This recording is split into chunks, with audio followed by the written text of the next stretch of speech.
Magandang umaga sa inyong lahat. Ngayon ay ating pupuntahan ang isang napakagandang paaralan sa Pamplona, ang Pamplona National High School. Ating aalamin kung ano ang may tutulong ng paaralang ito at ng mga guro doon sa atin bilang isang guro sa hinaharap. Kaya't halina kayo, samahan ninyo ako. Sa bawat paghakbang ng mga mag-aaral na suot ang kanilang uniforme, na nagpapakilala ng kanilang paaralan. Sa bawat paghakbang na ito patungo sa kanilang pag-unlad, makikita ang hangarin nilang matuto. Kakakitaan din ng kaayusan ang paaralang ito, sapagkat sinadya nilang taniman ng mga halaman ang bawat daan upang maipakita ang kagandahan ng paaralan. Makikita rin na sa lawak ng paaralang ito, sa bawat sulok ay wala kang makikitang dumi, sapagkat kalinisan ang pinapanatili dito. Ito pala ang senior high school building ng paaralang ito. Ito naman ang junior high school building sa loob ng paaralang ito. Makikita ninyo na magpahanggang dito ay makikita ang kalinisan. Sa katotohanan nga, sa ganda ng ground nila, parang tanawin na gustong-gusto kong balik-balikan. Dahil yata dito, nagiging maayos ang pagtuturo ng mga guro at nagiging maayos din ang pagkatuto ng mga mag-aaral.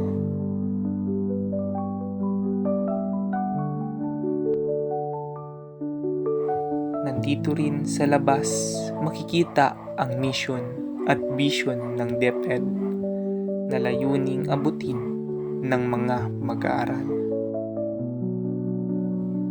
Habang papasok naman kami sa silid-aralan kasama ang resource teacher, hindi ko mapigilang mamangha at tingnan ang ganda nitong kanilang paaralan. Hindi lamang paaralan ang maganda rito, sapagkat kahit ang pag-uugali ng mga mag-aaral ay napakaganda. Ito ay dahil sa pagtutulungan ng kanilang mga magulang at ng kanilang mga guro. Kung makikita ninyo ang kaayusan ng loob ng silid-aralan, dahil yan sa tuntunin ng mga guro. Nanunood pala sila dyan ng isang video na tatagos sa kanilang damdamin. Sige, ano ang naramdaman? Nasiyahan ka ba? Nalungkot ka ba? Ano bang naramdaman mo?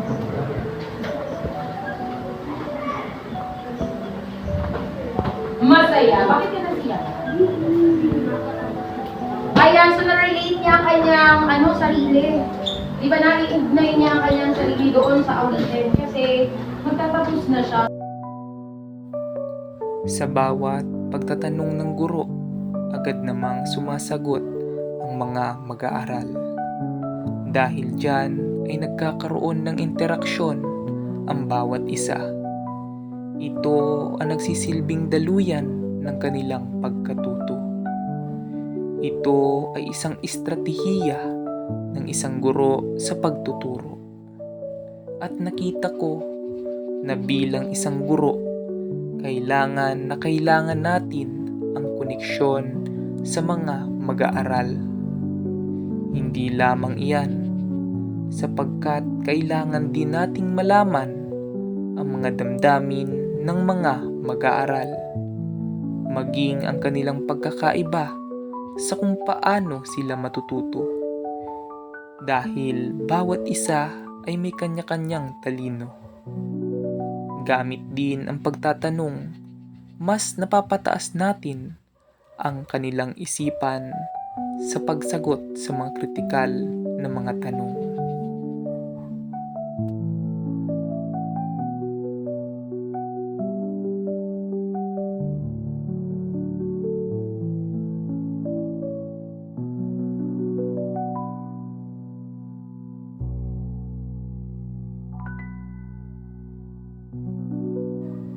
Dito naman ay makikita ang kolaborasyon ng mga mag-aaral dahil sa pangkatang gawain.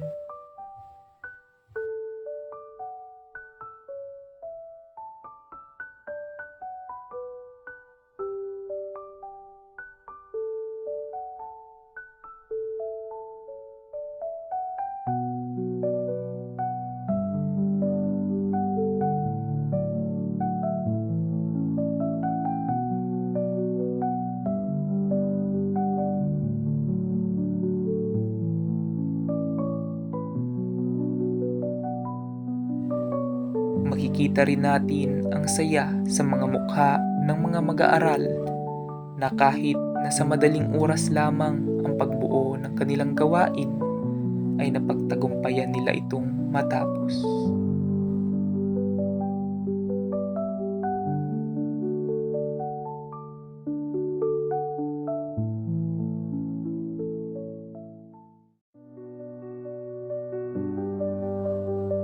Sila naman ang aking mga naging kasama sa pagtuklas sa kung ano ang kailangang gawin ng magiging guro sa hinaharap.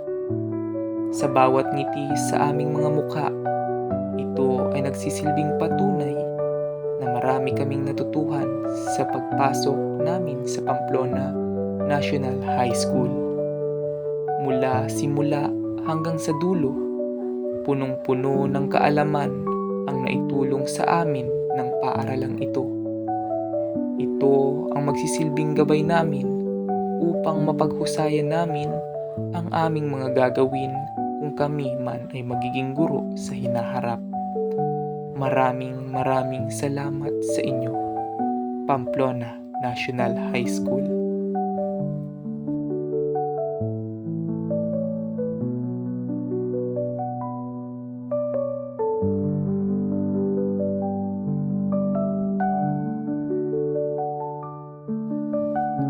Hanggang sa muli.